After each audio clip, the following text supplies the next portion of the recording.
on my shit.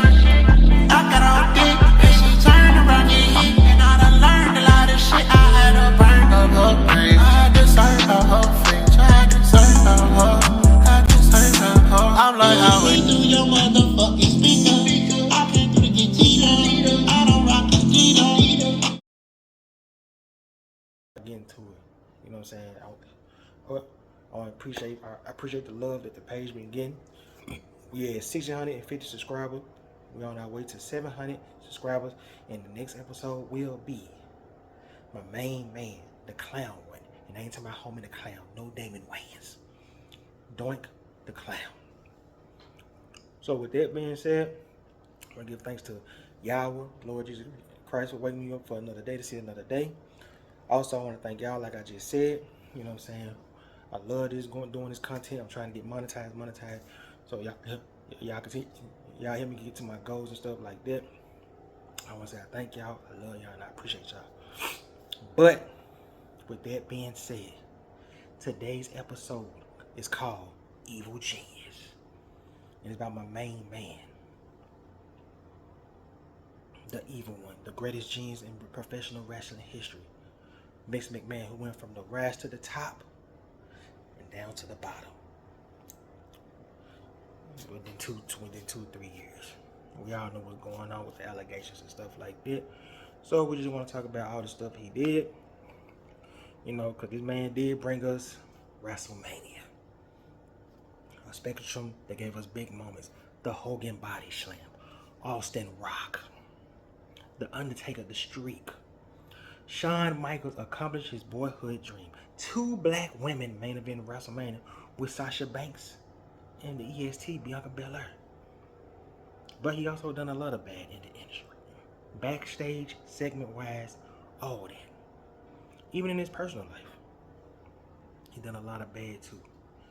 So, we're going to get to the good, the bad, and the ugly. Let's get it cracking. Let's start off with my boy commentating career from WWE from 1969 to 2024. So, before the evolution of the Mr. McMahon character, he appeared as he appeared on a commentator on television. His executive role was not publicized at this point, doing wrestling storylines or kayfabe. But while McMahon did publicly identify himself as the owner of WWF outside the programming, but on television, the ownership of the WWF was considered an open secret. Through the mid-90s, Jack Tunney was portrayed as the president of the WWF. But in 1969, he began appearing on untelevised WWF events as a ring announcer. He made his commentary debut in 1961. He replaced Ray Morgan after Morgan had paid a dispute with McMahon a pay dispute with Vince McMahon Sr. But shortly before the television taping, the elder McMahon let Morgan walk instead. He let Morgan walk out instead of paying him his money. So he needed a replacement on the spot. He offered to his son, McMahon. It was also somewhat compromised, and it allowed him to appear on television. Vince McMahon wanted to be a wrestler, but his father didn't let him. He explained promoters did not need to appear on TV and should stay apart from the wrestlers. So McMahon eventually became a regular play-by-play commentator and maintained that role until 1997. This is when Bret Hart started exposing the secret, and then of course this is when Stone Cold started exposing the secret as Mr. McMahon. So he portrayed himself as a mild-mannered diplomatic until 1984. In addition to matches, McMahon hosted WWF shows. He introduced WWF programming to TBS Saturday night time slot. McMahon sold the slot to Jim Crockett Promotions after the move backfired on him. He eventually acquired JCP Successors Company World Championship Wrestling from Time Warner in 2001. At the 1987 Slammy Awards, McMahon performed in a music number and sang the song Stand Back. I remember the song he doing the dancing, Stand Back, all that with Hulk Hogan playing guitar and everybody doing their thing. The Campy Stand Back video was a resurface over several years, running the gag between McMahon and any face wrestler he's feuding with at a particular time. This was included in Vince's DVD. So, as a commentator, he was a babyface voice of the fans. Contrast, heel color commentary used to be Jesse Ventura. Bobby Heenan, Jerry Lawler. While most of McMahon on-screen physicality took place under the Mr. McMahon persona later in his career, he was involved in altercations during television taping on commentator or host. First, in 1977, when he and Arnold Skagelen were struck from behind by Captain Lou Albino as a part of a kayfabe Manager of the Year storyline when Albino was disgruntled over losing to Skagelen. Also, in 1985, Andre the Giant grabbed him by the collar during an interview on Tuesday Night Titans. Andre became irritated by McMahon's question regarding his feud with Big John Studd. And Big John Studd and Andre the Giant really had heat over the big man in their match at the first WrestleMania. So, on September 28, 1991, on the episode of WWF Superstars Wrestling, when Roddy Piper mistakenly hit him with a folding shirt aimed at Ric Flair, required McMahon to be taken out of the arena on a stretcher. And again, in November 8, 1993, where Randy Savage hurled him to the floor in an attempt to attack Crush after McMahon attempted to restrain him. McMahon was screaming at the medics and WWF personnel during May 26, 1990, of the episode of WWF Stars of Wrestling after Hulk Hogan was attacked by earthquake during the segment on the Brother Love show. Hogan did not move quick enough.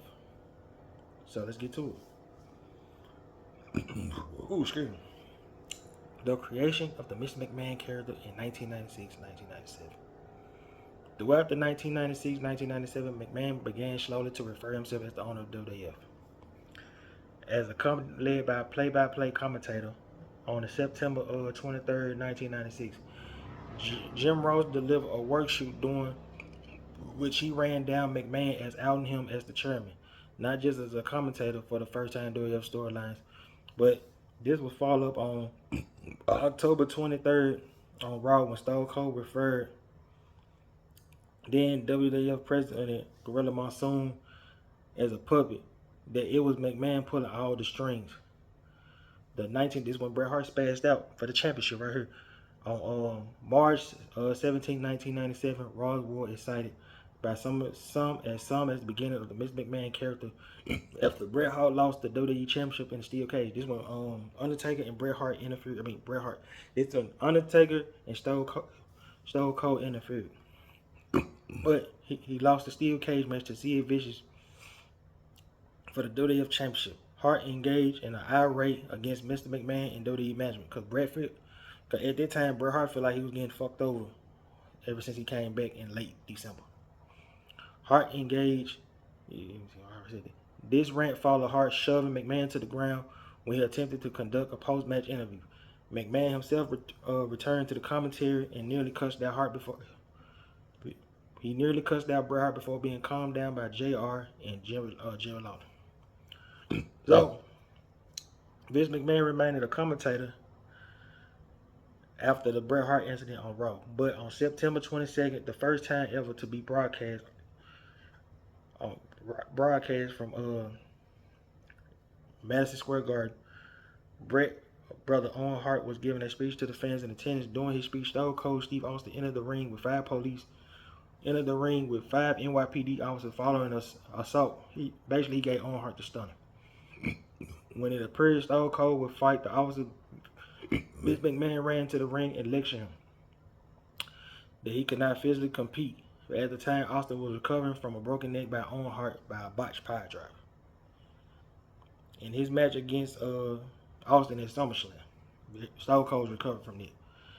After telling McMahon that he respects the fact that the WWF cared about his health and stuff like that, Stone Cold attacked Vince McMahon with the iconic Stone Cold Stunner around the world, and he left Mr. McMahon in shock that Austin was arrested in charges of trespassing, assault, and assaulting a police officer. This marked the rivalry between Stone Cold and Vince McMahon. So, at Survivor Series, Bret Hart defended the WWF title against Shawn Michaels in the main event. But during the match, Bret Hart applied the signature submission, the sharpshooter. Bret Hart did not submit, but McMahon did order the bell to ring, thus screwing Bret Hart out of the title making Michaels the champion, and McMahon turning heel for the first time on television.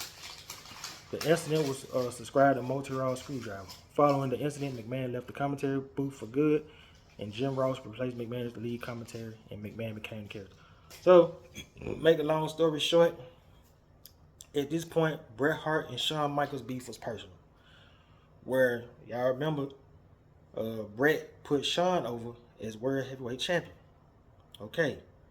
So, the next year, after Shawn had beat Sid Vicious, they was building towards that, and Bret was supposed to win, but Shawn all of a sudden lost his smile. He appeared on WrestleMania, but it was as an announcer. Basically, Shawn didn't want to put over Bret. So, and they were supposed to fight at King of the Ring, but Bret was hurt, and Shawn was supposed to put him over then, but Shawn didn't want to do it. So, I think Bret and Shawn had a personal talk before the match, and I think Shawn Michaels said, I want to do the same for you. And that's when Bret said, look here, I dropped the belt to Stone Cold, but Vince didn't want to do it like that because Bret was leaving for WCW, and that's because Vince couldn't pay Bret Hart the money, and Bret Hart got a 5 contract, and we know how that WCW run went with Bret Hart. Trash. And that hurted Bret Hart feelings because here I am, I've been on the road too for 12 years, and you ain't even want to do business because you expected more. He feel like Vince was kissing Shawn ass, or Shawn was kissing Vince ass, basically. And Vince didn't respect him enough because Bret missed a lot of time with his family and stuff like that. And he'd think at least Vince would show a little more respect than to do what he did. So now they go. So, the feud with Stone Cold, from 1997 to 1999. So, in December 1997 on Raw's War, the night after D-Generation X in your house, McMahon talked about the behavior and attitude of Stone Cold, such as having Austin assault Sergeant Slaughter, Jim Ross, himself. He demanded Stone Cold to defend the Intercontinental Championship against The Rock in a rematch. Austin used a pickup truck as a weapon against The Rock in the Nation of Domination, and Austin decided to forfeit the title to The Rock, but instead, The Rock gave the Stone Cold Stunner to The Rock because Austin was after the WWE Championship, and he knocked Mr. McMahon off the ropes. So, during that time, between Austin and Michaels, Vince McMahon involved Mike Tyson, who joined the Generation X during the WrestleMania 14. Michael had turned on Shawn Michaels and assisted Austin becoming WWF champion after Austin won the belt. But Vince McMahon had a backup plan. McMahon sent Dude Love to defeat Austin at Unforgiven and Over the Edge, where Austin retained.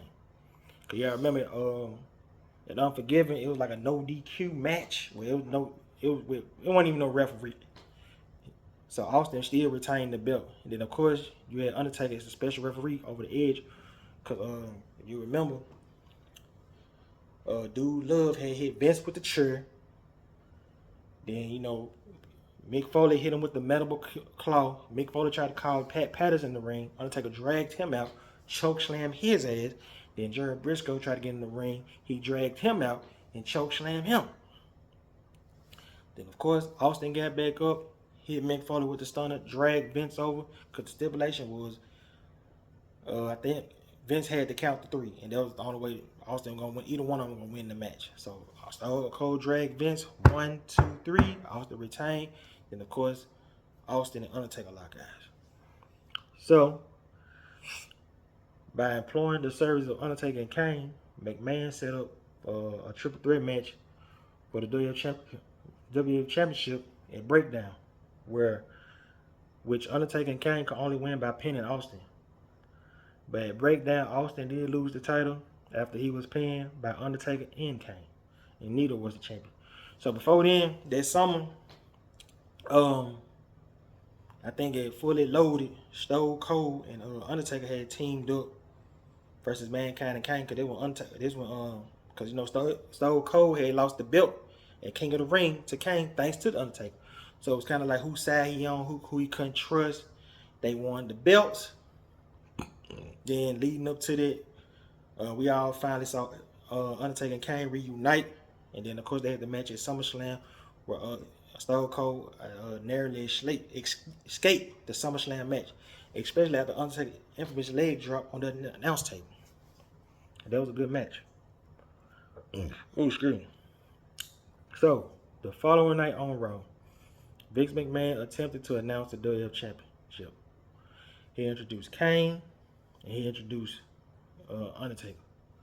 So, after saying both guys deserve to be WWF champions, Stone Cold drove a Zamboni into the arena and attacked Mr. McMahon, and before police even stopped them and arrested him. Because The Undertaker and Kane both failed to defend Austin from Mr. McMahon, McMahon did not name a WWF champion, but instead, he made a match at Judgment Day in Your House between Undertaker and Kane with Stone Cold as special referee. This prompted Undertaker and Kane to attack Mr. McMahon, injured his ankle because he gave them both the finger. I was just finna say that too. I'm glad y'all put that on there for real, man. That was crazy. I thought they broke Vince's leg for real good, man. Whoo, my boy going through. So, at Judgment Day, there was still no champion as Stone Cold declared himself as the winner after a double pinfall by both men. McMahon ordered, because he had fired Stone Cold, then Shane brought him back for this moment right here. So McMahon ordered a WWF Championship to be defended in a 14-man tournament named Deadly Games at Survivor Series in 1998. McMahon made sure that Mankind reached the final because Mankind had visited Vince McMahon in the hospital. That was because Undertaker and Kane sent to the hospital. And he also awarded Mankind the Hardcore Championship due to status of hardcore wrestling. Originally, McMahon was acting like if he was going to help make Mankind do a match. So when they talk about the hospital, this one, the infamous hospital scene, you know, the doctor got them checking Vince's blood pressure. Stone Cold disguised himself as the doctor, and he whooped Vince McMahon and him with the famous pipe. Boing! All that. So now back to the match. We're in the finals. Mankind versus The Rock. At this point, The Rock had turned his attention to Vince McMahon, but then McMahon had turned on Mankind as like it was a screw job. So The Rock had Mankind the sharpshooter. Mick Foley did not submit, but McMahon said ring the bell. Then they gave The Rock the championship because after the Nation of Domination, The Rock had became a face, and him and Vince had like they had beef before the weeks before that. So the homage to the multi screw job occurred 1 year earlier. Well, 1 year later. From 1 year earlier, basically. McMahon referred to The Rock as the corporate champion with his son Shane McMahon, and they became the corporation.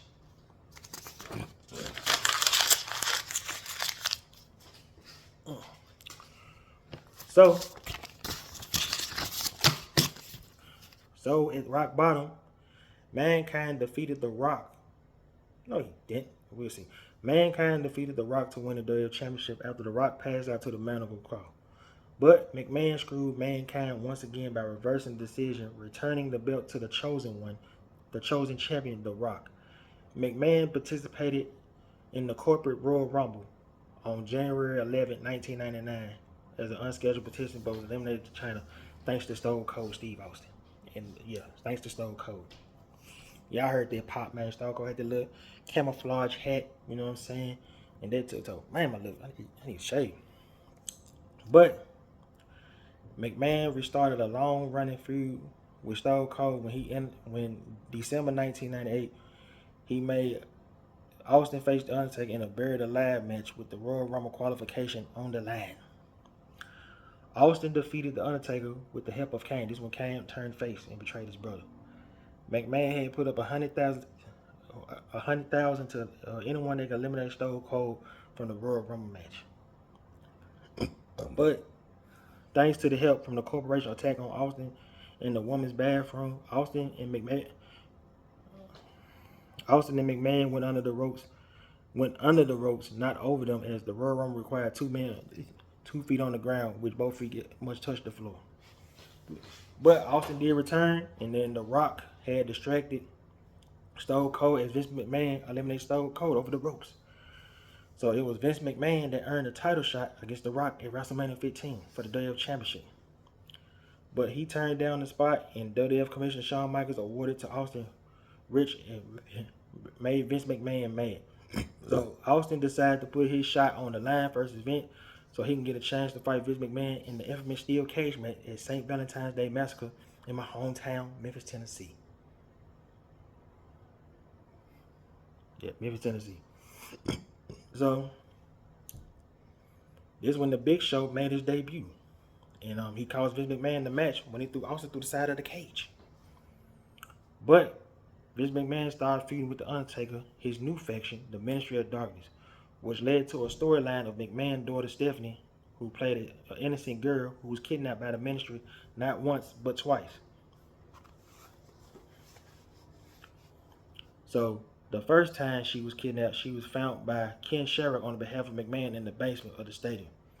The second time she was kidnapped, The Undertaker attempted to marry her while she was forcibly tied up on the crucifix, but she was saved by Stone Cold. This when Vince begged Stone Cold to help him. This angle started a brief friendship between McMahon and Stone Cold.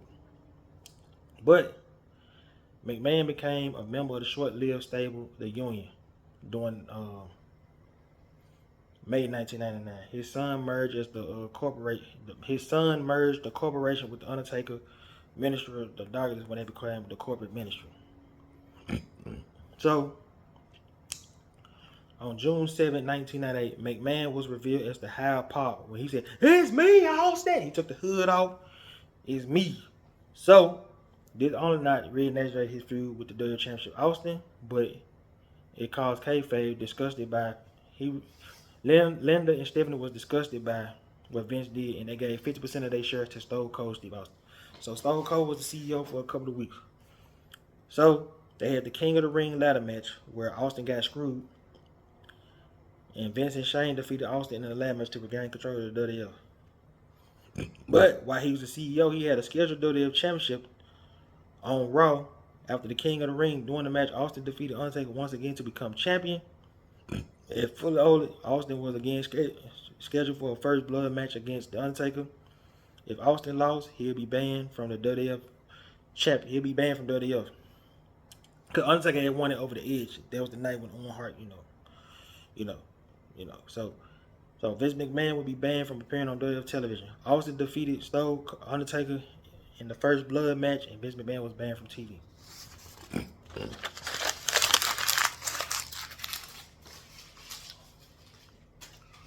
So, McMahon had returned that fall in 1999 and won the WWF Championship against Triple H thanks to Stone Cold. Because it was Stone Cold and Triple H were beefing because Stone Cold, Triple H had injured Stone Cold at SummerSlam working on that injured knee. And the special for Jesse Ventura. But thanks to the outside interference of Stone Cold, Vince won the title. But on Monday Night Raw, he was not allowed on television. Because of the stipulation of the fully loaded contract, Austin reinstated him for a WWF title shot. So over the next few months, McMahon and Triple H had feuded, which had linchpin of the feud of Triple H marrying Stephanie. So, but it's a China episode. I'll say that for the China episode. But the feud ended at Armageddon. The feud they came face to face at Armageddon. McMahon faced Triple H in a no-holds-barred match, which McMahon lost. Afterwards, Stephanie had turned on him, revealing her true colors. She was no longer Daddy's little girl. Along with his son Shane, then disappeared from WWE television.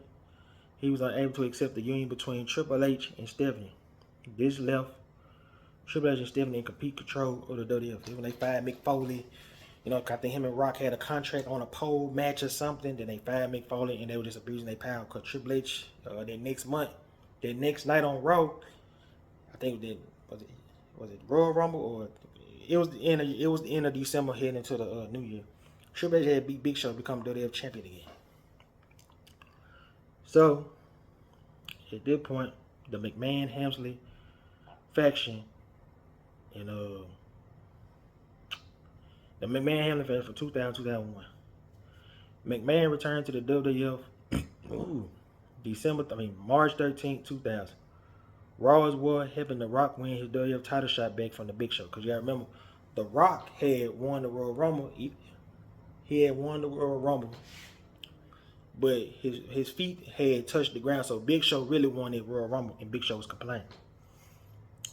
So he had won his title shot back, and they had the match at No Way Out where Shane cost The Rock his WrestleMania spot. So he also attacked Shane McMahon and Triple H weeks later. McMahon and The Rock defeated Shane McMahon and Big Show in a tag match with the help of special guest referee Mankind. So at WrestleMania 2000, it was originally supposed to be Triple H versus The Rock at WrestleMania, according to Triple H during that time on Logan Paul's show. So at WrestleMania 2000, Triple H defended the WWF Championship in a fatal four-way, which means each competitor had a McMahon in his corner.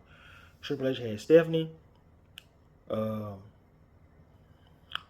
was also, Stephanie was the women's champion at the time. The Rock had Vince, Mick Foley had Landa, and Big Show had Shane. So after Big Show and Foley was eliminated, Triple H and The Rock were left.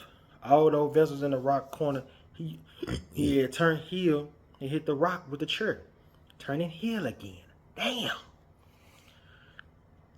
He ain't been heel since his feud with Stone Cold. He helped Triple H win the match, and this began the McMahon-Hemsley era. Damn, Rock. That was crazy. That was some good times too. Now I'm reading this.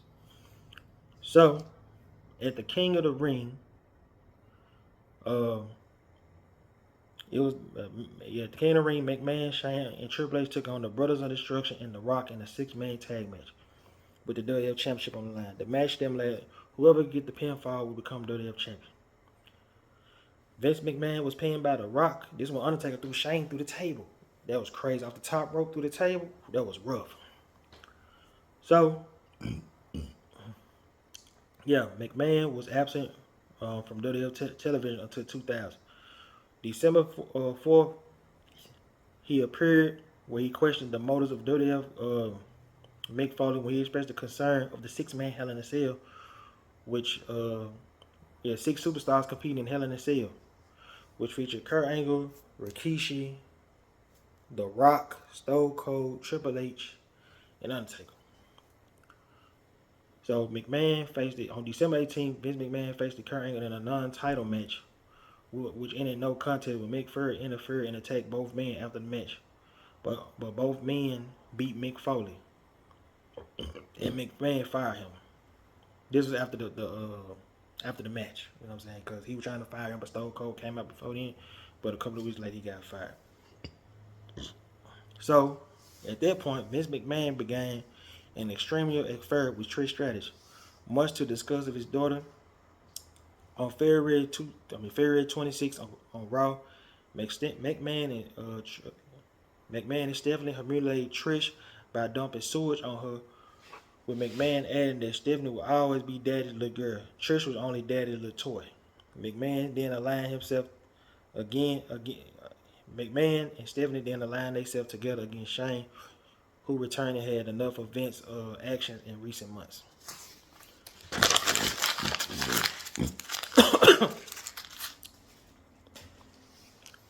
So, at WrestleMania 17, this one, Linda had to pretend like she was in a coma, because y'all remember the scene where he supposed to visit Linda at the hospital and she was just sitting there looking crazy and all that. That was wild, bro. So, at WrestleMania 17, Vince McMahon lost to Shane after Linda, who has been emotionally abused to the point of a nervous breakdown, was caused after Vince McMahon demanded the voice on December 7th on SmackDown. The breakdown left her helpless as she was deemed unable to continue being CEO of WWF at the time, giving Vince McMahon 100% control, finally. But she was heavily sedated in the storyline and hit Vince with a low blow. On the same night, the heel turn happened around the world. Vince aligned himself with Stone Cold, his main op, who pulled a gun out on him, stunning him, beat him up, helped him defeat The Rock at WrestleMania and gain another WWF Championship.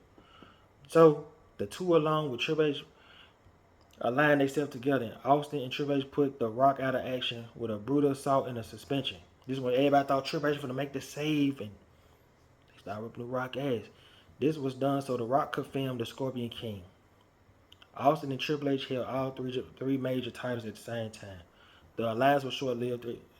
Triple H injured his, he was hurt, and he had a business venture with Vince McMahon. So, let's get to it. WCW ECW Invasion.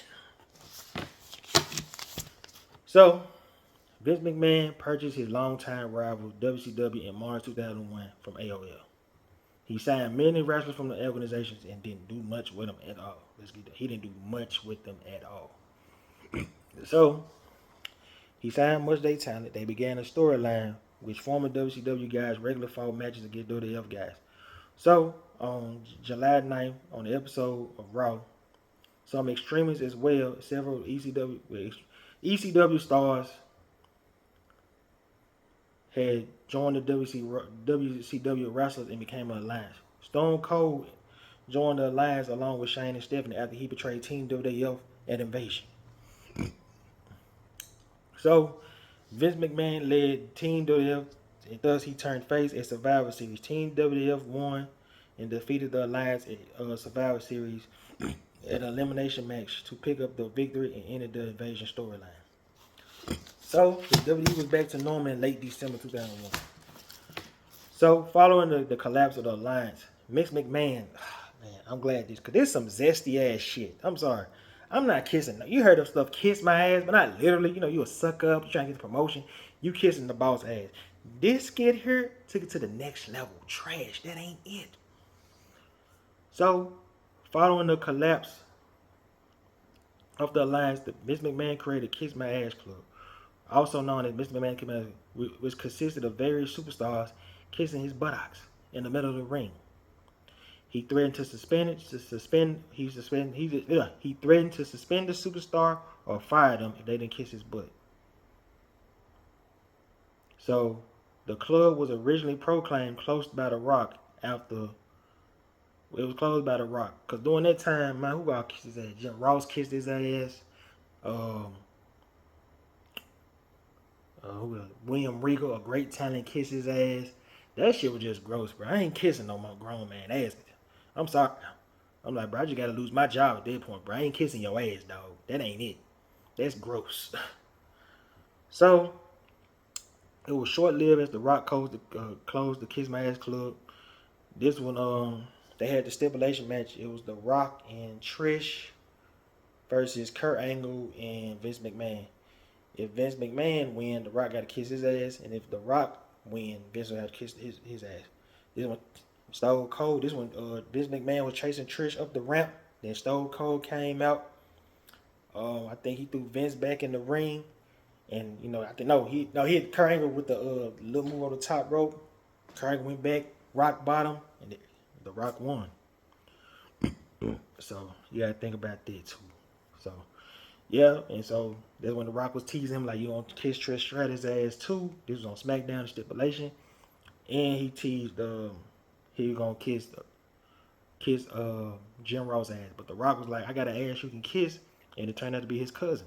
It closed in November 2001.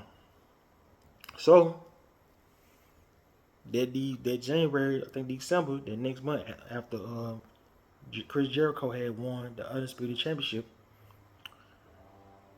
This is after the Survivor Series stuff too. This is after the Survivor Series. I don't think I think dates mixed up on this shit, but it's cool. So, Ric Flair returned to the WWF after 8-year hiatus, declaring himself as the co-owner of the WWE, which pissed because he said he bought a investor or something, which was Stephanie and Shane. He bought that. So, he pissed off Vince. The two faced each other in January 2002 at the Royal Rumble in a street fight, which Ric Flair won. Due to the status of the co-owners, McMahon became the owner of SmackDown, and Flair became the owner of Raw. On June 10th, Vince McMahon defeated Ric Flair to become the sole owner of the WWE. So, man, it's hot up here. Come right around in a minute if I record this for y'all. Matter of fact, like everyone else, you want to learn the way to win, but never to accept the way to lose.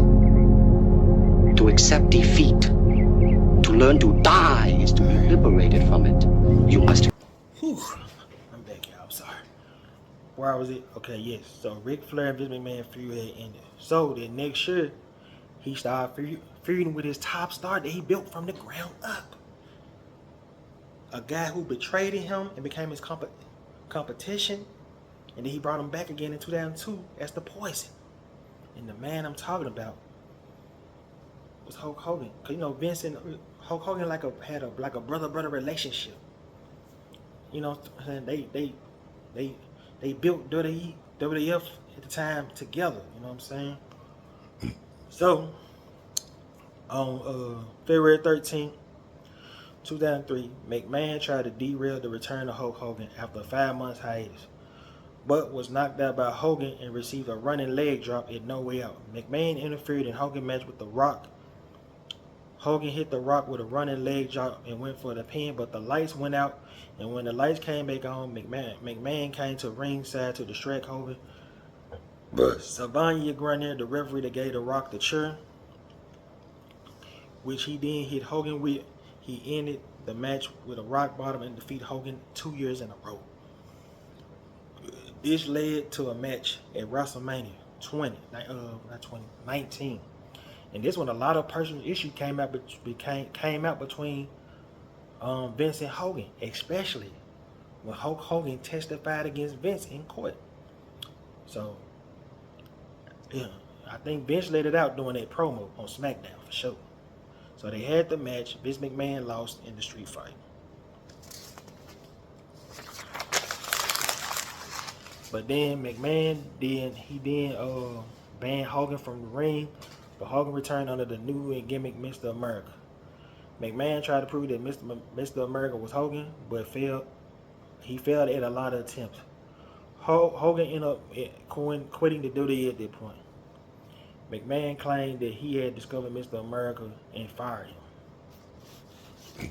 But then at this point, he started feuding. Later on that year, he started feuding with his daughter Stephanie when McMahon asked his daughter to resign as general manager. But Stephanie refused to resign, and this set up the first I Quit match between the two, the father versus daughter. McMahon defeated Stephanie in the I Quit match when Linda threw in the towel. Later that night, he helped Brock Lesnar retain the WWE Championship against The Undertaker in a biker chain match. This started the rivalry between McMahon and Undertaker at Survivor Series. McMahon defeated Undertaker in the Buried Alive match thanks to Kane, who Kane had defeated Shane McMahon in a ambulance match earlier that night. Cause you know Kane had Tombstone Linda. That was started the feud after they had a last man standing match at Unforgiven. Y'all put them in the comments, let me know. So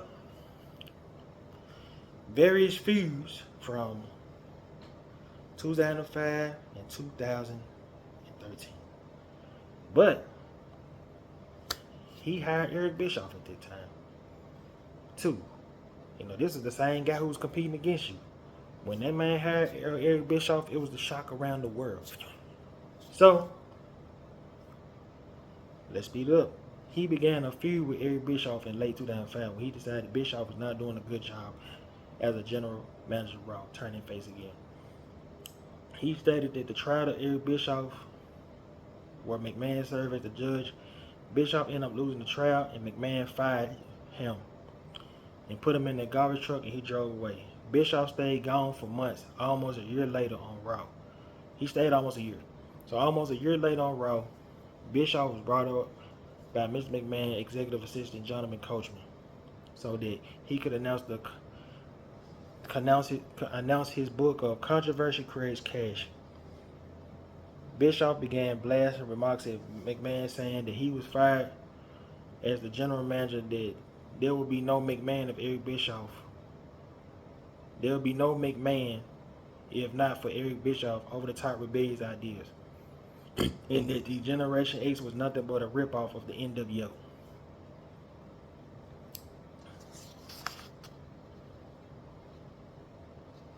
So, alright. So, on December 26, 2005, McMahon personally reviewed Bret Hart DVD.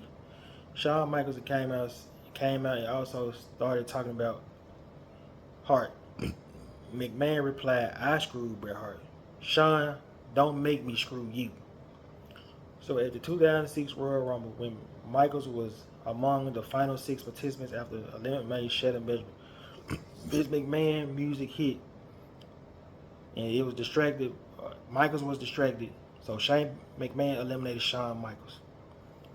On February 27th of Raw, Michaels was knocked out unconscious by Shane. When Michaels' former tag team partner, Marty Jannetty, came out to the rescue, he was forced to join Vince McMahon Kiss My Ass Club on Saturday Night Main Event. Michaels faced Shane in a street fight. Street fight. While Shane had Michaels in the sharpshooter, Michaels did not submit, but Vince McMahon screwed with Shawn Michaels with the same move, giving Shane McMahon another victory in the multi-role screwjob reference. So at WrestleMania 22, Vince McMahon faced Shawn Michaels in a no-holds-barred match. Despite the Spirit Squad and Shane help, Michaels got the win. Then of course, this story here, this is when they played with God. He did that blasphemous scene and all that. Like, you don't play with God like that, bro. Vince was saying all this, man. That was crazy. So, at Backlash, Vince McMahon and his son defeated Michaels and God by categorizing a spotlight in a no-holds-barred match. Now you're paying for your sins for playing with the maker.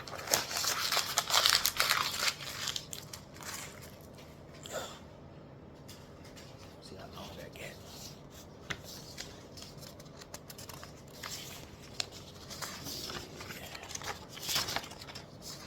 Okay, comments stop right there. Right there.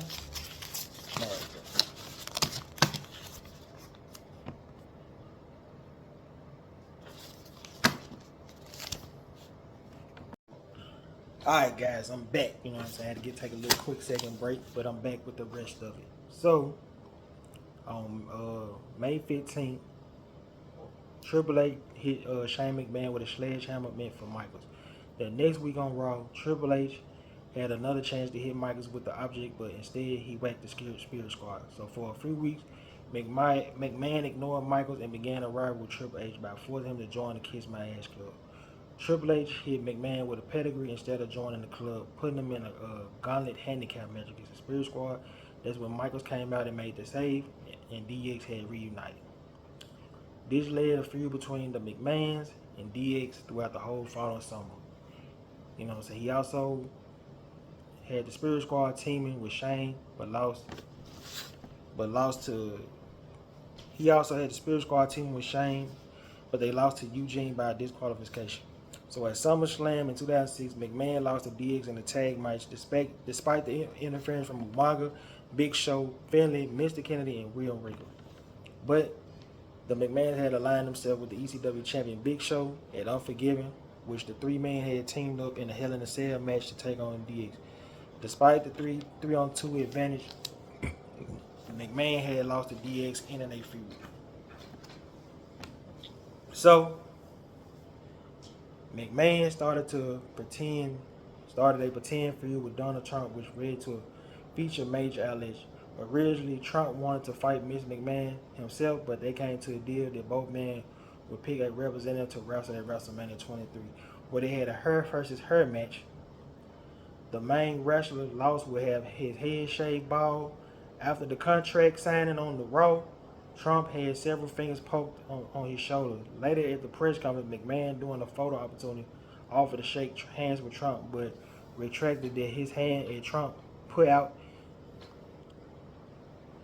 his. McMahon went on to fiddle with Trump tie and flick Trump nose. This angered Trump, then he slapped McMahon across the face. McMahon was restrained and retained by Trump bodyguards and Bobby Lashley, Trump representative. So at WrestleMania 23, McMahon representative Umaga lost the match. As a result, Vince McMahon had to shave his head bald, and thanks to the help of Stone Cold. So who was the special referee of the Battle of the Billionaires. Then of course McMahon had a feud with Lashley over the ECW title. At Backlash, McMahon had pinned Lashley in a 3-on-1 handicap match, teaming up with his son Shane and Umaga to win the ECW championship. But at Judgment Day, McMahon defended his ECW championship against Bobby Lashley in a 3-on-1 handicap match. Lashley won the match as he pinned Shane McMahon after the Dominator. But McMahon said that he was still champion because Lashley could only be champion if he could beat him. So McMahon finally lost the ECW championship in the street fight to Bobby Lashley, despite the interference from Shane and Umaga. So we can skip Chris Benoit. We already mentioned it. Oh, I can say this. This one doing the Benoit stuff, Vince had faked his own death, and then when the Benoit stuff came out, then the storyline had that.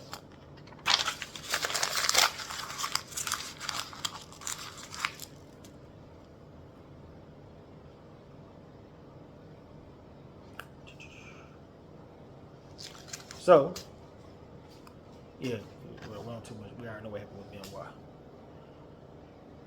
Oh, we do got something here. So, Vince McMahon had returned in August. Before I get to this 09 part, Vince McMahon had returned in August as he had an illegitimate, long-lost child, who was revealed to be Hornswoggle. So in February 2008, after months of tough love towards Hornswoggle, John Bradshaw Layfield revealed that Hornswoggle was not McMahon's son, but Finley's. So Hornswoggle was Finley's character son. It turned out that the scam was thought of by Shane, Stephanie, and Linda McMahon along with Finley on June 2nd. McMahon announced that he's starting the next week. He would do a giveaway on live on Raw, which fans could register on, basically win money and stuff like that. So I forgot about that. But let's get back to the 2009. So, just a fun fact. Now that's when Vince had to give away and the stage collapse and stuff like this. So, you gotta remember that. And he did hire Mike Adamy. So I don't know why, because Mike Adamy sucked as a GM. But on January 5th, 2009, Chris Jericho told Stephanie McMahon would be returning to Raw soon. The following week, Jericho was fired by Stephanie McMahon. So on January 19th, Raw, McMahon returned as a face and supported his daughter's decision to fire Chris Jericho. But Stephanie rehired him. Then Randy Orton came out and exalted Vince McMahon after harassing Stephanie. So McMahon returned on March 30th with his son-in-law. So basically, Vince McMahon had got punted in the skull during that time. Shane got punted in the skull that time. And then, of course, I think Stephanie got assaulted. So during that time, Vince had returned along with Shane and Triple H to confront Orton and Legacy. The night after WrestleMania 25, Vince McMahon appeared on Raw to announce Orton would not receive another championship opportunity at Backlash, but compete in a 6-man tag match with Legacy stablemates against Triple H, Shane McMahon, and himself. Raw General Manager made the match for the WWE Championship. Orton then challenged McMahon to a match tonight, which Legacy had assaulted him. They assaulted him. So Orton also hit an RKO. After being assisted by Triple H and Shane, this one a returning Batista coat. Randy Orton had put Batista on the shelf after he punted him in the head. And Vince had announced that Batista was going to replace him at Backlash.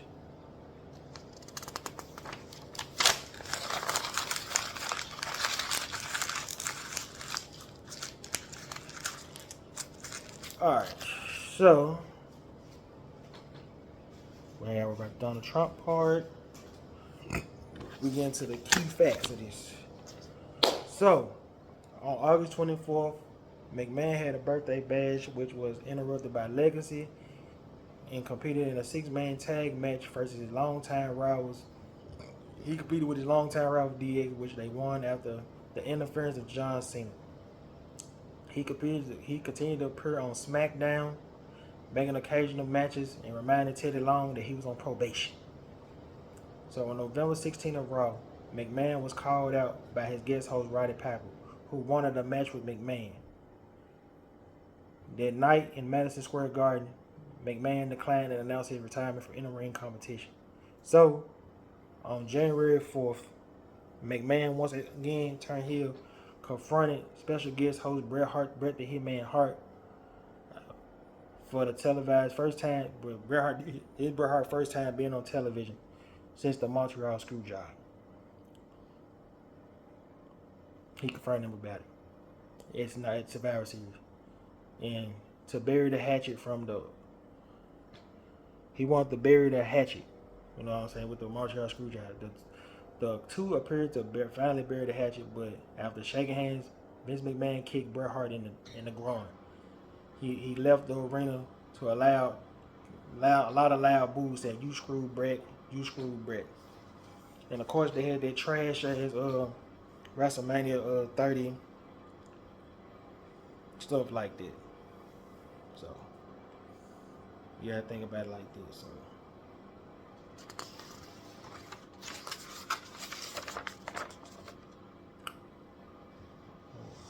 okay. So yeah, that trash food. Then of course ooh, scream. So let's see what else I want to talk about. I got another stuff with CM Punk. Okay, we can talk about that. Ooh, snap. In early 2011, McMahon once again stepped away from WWE storyline.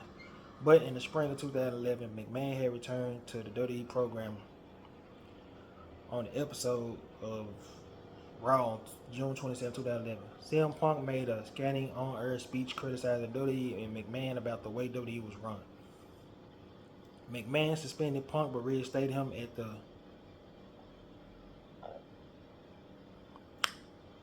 behest of Punk Money in the Bank opponent, WWE champion John Cena.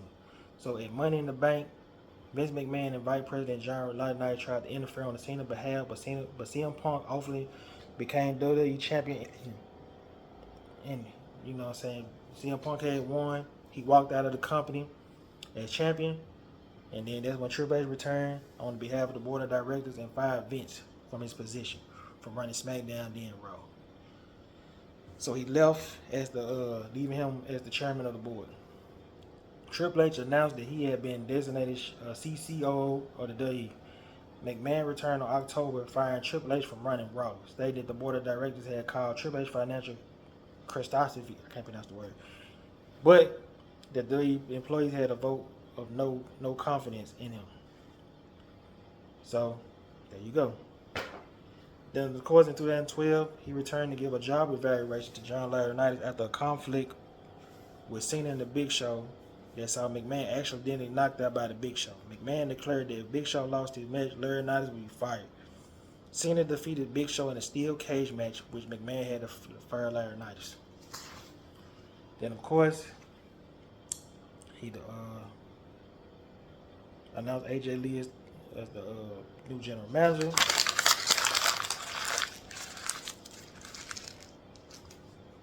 Then, of course, he made Booker T the new generation on. He made Booker T the general manager on SmackDown. After CM Punk erupted him on October 8th of Raw, he challenged Punk to a match, threatening to fire if he declined. The match did not officially start, but McMahon had his own with the brawl, but Punk attempted the GPS, and Ryback and Cena made the save. So he did. He appeared at the Royal Rumble. We all know the Shield had interfered, but The Rock wanted to beat him, so stuff like that.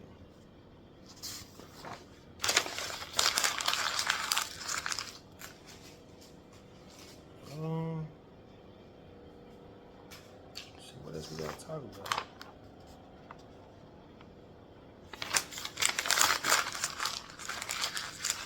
I think that's it. Cause everything else we ain't gotta talk about.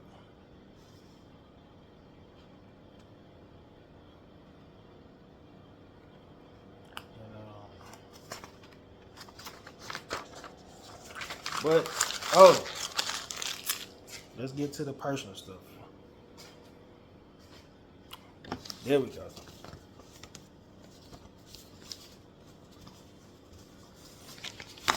Ooh. I'm hot up in here. So, alright. So, in November 1993, McMahon was indicted in the federal court after a steroid controversy engulfed the promotion. Temple had ceded control of WWF to his wife, Linda. The case went on trial in 1994, where McMahon was accused of distributing steroids to wrestlers. One of the witnesses was Kevin Warhol, who wrestled in the company as Nails, who had been fired after a violent confrontation with Vince McMahon. Warhol had testified that McMahon had ordered him to use steroids, but his credibility was called into question during his testimony, as he made it clear he hated McMahon in the trial. Like I said, this one Hogan had testified against him. Then, of course, you got the sexual allegations with Rita Charlatan, a family referee who was known as Rita Marie in the 1980s, for being the first female referee to do WWF. But she made an appearance on Gerardo Rivera's show. She claimed that on January 1986, McMahon tried to force her to perform oral sex on him in a limousine. And when she refused to, he raped her. She filed a sexual abuse lawsuit against Vince McMahon in December 22nd. McMahon settled the lawsuit that month, with his attorney stating he maintains his innocent, but settled to avoid a cost of litigation. People familiar with the matter report that McMahon agreed to pay a multi-dollar lawsuit, and the exact sum, the payment was not publicized. It had been acknowledged that she saw $11 million in damages in her stuff like that. Then, of course, you got the Ring Boy. During the 1990, Mel Phillips, ring announcer and Raw crewhead, was accused of molesting ring boys, underage children, basically. Damn, Vince. Shoot. I don't even want to read these parts. Shit. I'm gonna need it right there. So, okay. Now, Ashley Mazzaro. I think she had won the Total Divas contest. This is the girl right here. So, prior to her death on May 15, 2019, the former WWE wrestler alleged that she was sexually assaulted at a military base during the 2006 WWE tour by a man posing as a doctor, and that the WWE officials persuaded her not to report it to appropriate authorities, as they did not want to affect the company relationship with the military. That's fucked up. The WWE officials would later claim that they had no knowledge of Ashley's sexual assault. After her death, Mazzaro, describing the sexual assault allegations in detail, were released by a law firm that represented her. In response, the WWE said that their executives had not been previously informed the allegations described in the affidavit, despite the previous denials about having knowledge of her allegations. So in February 2024, an attorney representing John Laurinaitis stated that the most upper level management, if someone became aware. So her attorney claimed that ensured all the power, duty, and protocols were followed, including privacy for the alleged victim. That month reported that had investigated her allegations from June 19 to January 20. No further information about the investigation other than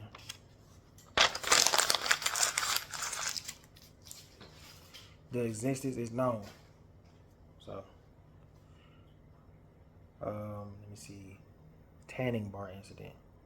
So, this was in 2006 and 2011. So, McMahon was accused of sexual harassment by a worker at a tanning bar in Florida. McMahon was accused of showing the nude photos of himself to her as well, and groping and attempting to kiss the worker. So, at first, the charge appeared discredited because McMahon was in Miami in 2006 at the Royal Rumble at the time, but it soon clarified that the alleged report on the police day was the day of the Rumble, but actually took place the day before. So, no charges was filed. So, the spa worker who alleged McMahon sexually assaulted her in California, and again had filed a lawsuit against her in December. Then, of course, he was sending hush money over the years. So we already know he stepped down doing this report I'm for reading now. So, in January 2004, Janelle Grant. Janelle Grant, a former employee of the WWE Global headquarters between 2019 to 2022, Grant alleged Mr. McMahon had forced her into a sexual relationship along with WWE John Laurinaitis and a WWE wrestler who was a former with Brock Lesnar, and sexually trafficked her and repeatedly sexually assaulted her during 2020 and 2021. Grant alleged that she was subject to extreme cruelty, degrading by McMahon, including being the face upon during a sexual encounter. Grant stated that McMahon had agreed to pay her $3 million in 2022 for an NDA, non-disclosure agreement, but stopped paying after only $1 million had been paid following the initial public emergence of the sexual contact in the same year. One day after the report, McMahon had resigned from TKO and denied the allegations. Then, of course, John Laurinaitis was naming it sexual assault, and now the feds on him.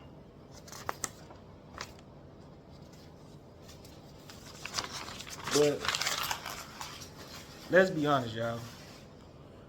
Vince, you brought this on yourself, bro. You greed, you thought you was untouchable. Your greed got in the way, and you just self-destruct, bro. And like, look how many people you feuded with. You had Randy Savage. You had fired him allegedly because Stephanie had liked him, and then you had people thinking Randy Savage had slept with your daughter. You got Ronda Rousey going at you. I feel like she's going at you because how you poorly booked her, and she just revealed a lot of stuff in her book about you. Then, of course, you got Ryback. He sued you, and he mentioned your personal business about your daddy used to beat up your mother. Then, of course, Punk. I mean, Punk left dirty, rightfully so, because you screwed him out his spot. But then you sent his release papers on his wedding day. Bret Hart, we already know. I just talked about Bret Hart. I feel like, then of course, I feel like you and Bray had clashed because both of y'all was the same person. Both of y'all was y'all own man, and y'all both saw things different. Then The Rock, I didn't even know this. They said you and The Rock had beef for years over his name. That's so funny. Now that you got fired, you ironically own your name. It's ironically The Rock on his name. Then of course, you got Jackie Gator. They said you fired her because you got mad at her. You got mad at her because she married Charlie Haas. Come on now. Then of course, Triple H, you and him had a power struggle. Then with the lawsuits with the women, it's hard not to believe because you had weird segments with Tori Wilson and Candice Michelle, uncomfortable stuff. Then of course, Sable sued you for $110 million for sexual harassment. Then I remember that weird storyline that you and Stephanie were trying to come up with. So it's like, I can't be surprised that all this stuff came back on you, bro. Because you did some harmful stuff. And you disrespected the Lord in the promo. You thought God was going to be done with it? Thought God was going to let that slide? Nah, bro. That wasn't going to happen. But you did accomplish a lot. You did bring a lot to the company and stuff like that. So I respect your genius, but it's time for you to pay. Pay for your sins, man. But with that being said, I love y'all. I appreciate y'all. I'm out. Peace.